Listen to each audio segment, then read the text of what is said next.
Hello everyone, Mrs. Lindsay here, finishing up day 2 optimization problems, number 3 and 4 on the back.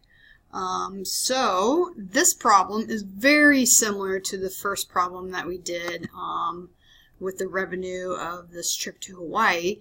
You can absolutely do this exact same approach on this strawberry farmer problem that we're going to do. However, I'm going to show you a different approach. You're more than welcome to do either one of these approaches for these two different problems here.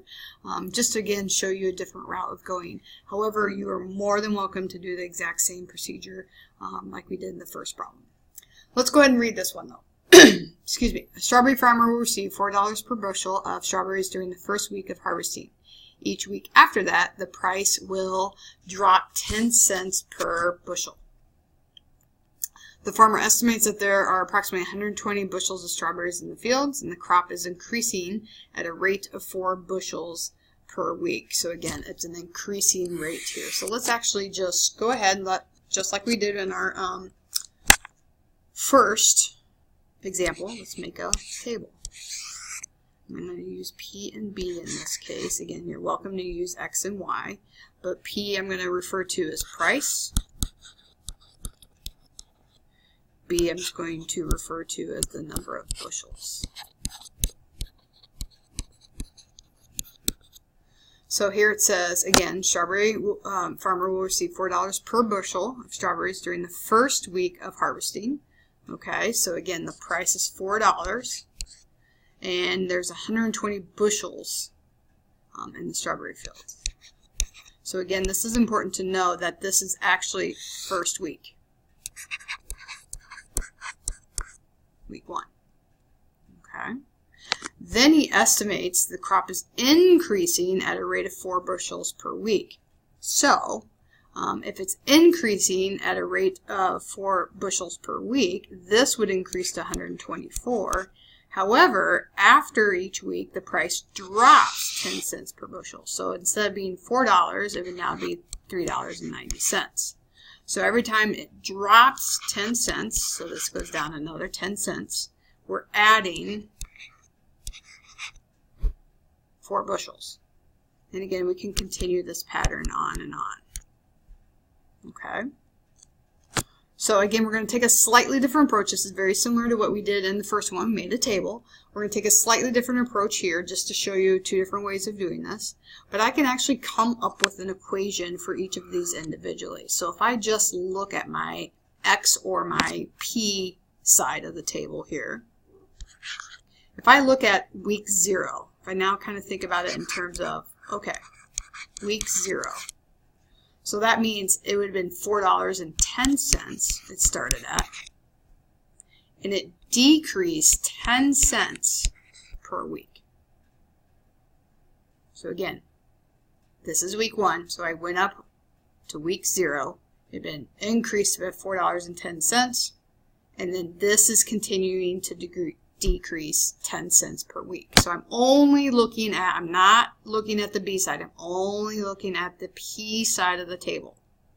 So now if I only look at the B side of the table here as well, again, let's think about what happens in week 0. Well, this would again bring down 4, so it would have been at 116 bushels, but then each time we added 4, so it would have been plus 4W. Okay.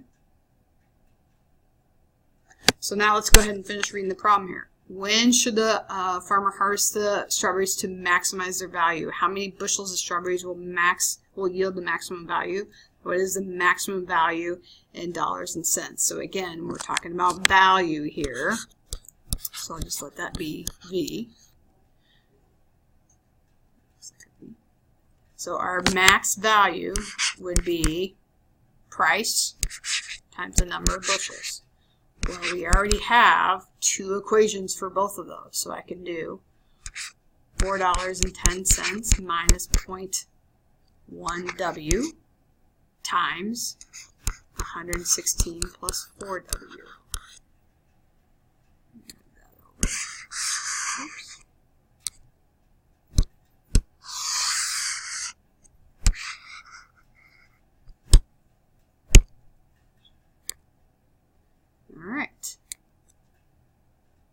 So we can go ahead and distribute this. And at that point in time, then we want to find our maximum. So I would like you at this point in time to go ahead and pause the video, distribute this, simplify it, find the derivative, use the first derivative test to find your maximum value, and then at the price that would be.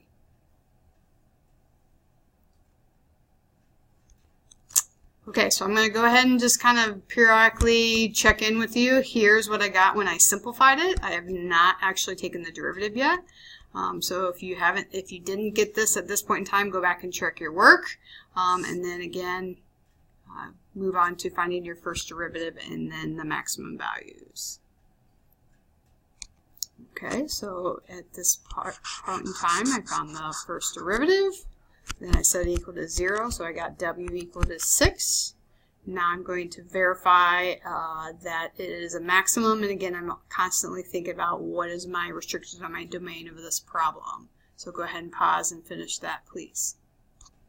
Okay, so here it is completed. So you can see that I plugged in w for 6, found that it is the maximum, found the price of $3.50 for 140 bushels, and it harvests at 6 weeks. Those are all your maximum values. So moving on to the last example, this one is a little bit different than the ones we've been working on. Okay, so here we have a hunter is at a point on a riverbank. He wants to get to his cabin that is located 3 miles north and 8 miles west of him. He can travel 5 miles per hour on the river, but only 2 miles per hour on this very rocky land.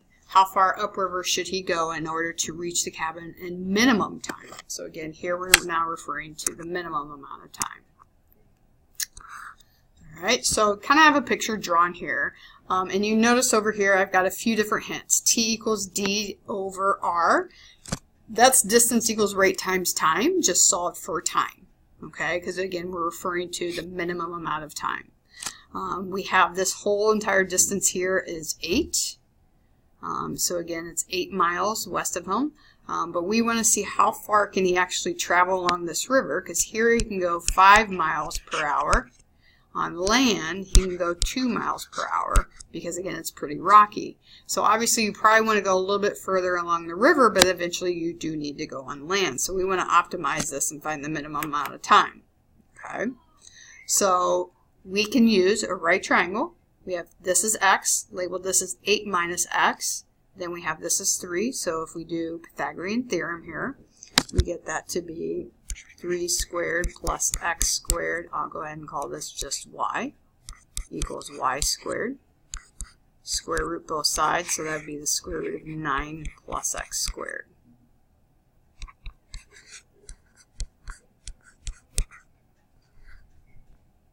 Okay.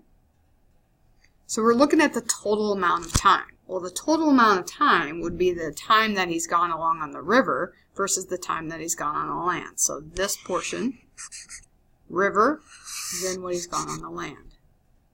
So the time that he's gone on the river, so we're going to use our T equals D over R. So our time along the river would be the distance, 8 minus x, over the rate. Well, his rate would be 5.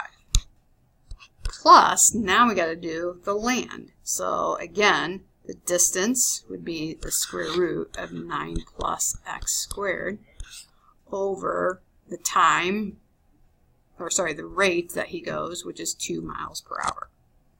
That would give us the total time. This equation would give us the total time for his trip. So we can simplify this just a little bit. I'm going to go ahead and put 5 under both of those, so that'll be 8/5 minus x over 5, plus, rewrite that as a half, and then rewrite the square root as a fractional exponent. So this will make life a little bit easier when we now go take the derivative. So derivative of the constant is 0. Derivative of this would be just simply -1/5. Derivative here, multiply, so it'd be 1/4. 9 plus x squared. Decrease that by 1, so -1/2. Chain rule though times the derivative of the inside, which is 2x.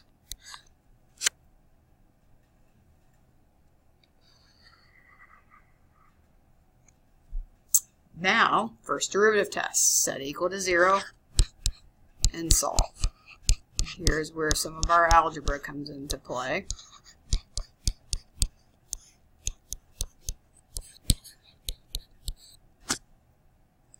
Add over the fifth. And then I'm going to simplify this again. So in this case, I'm going to make one large fraction. So 2x and 4, I'm going to kind of focus on those right now. 2x would be in the numerator, 4 would be in the denominator, as well as this would also be in the denominator as well as a radical. So it moves, the negative moves it down to the bottom, and the half makes it a square root. And write that very well, but that would be a fraction. I can reduce a little bit. 2 and 4 reduce. So that would simply be x over 2 square root of 9 plus x squared. And now I can cross multiply.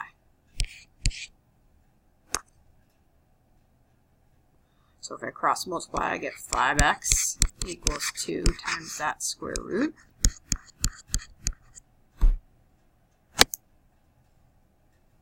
Divide by 2.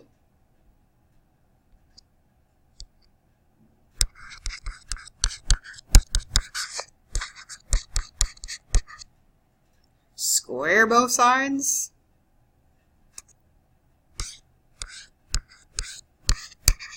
So that cancels the square root.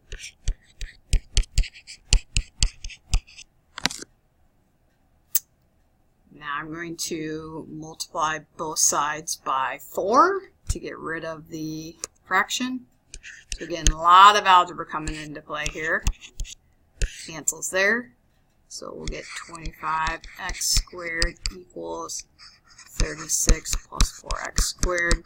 Now I'm getting to a nice point in time where I can subtract over the 4x squared, get 21x squared equals 36.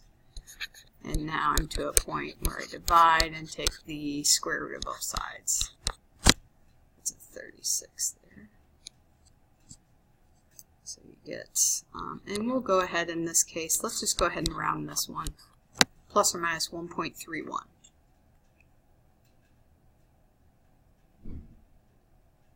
Alright, I would like you to go ahead and finish checking that this is going to be a minimum time. Again, thinking about your domain restrictions here, we would not have a 0 amount of time or distance that we would travel, but go ahead and finish this problem and then check your answer when you are done.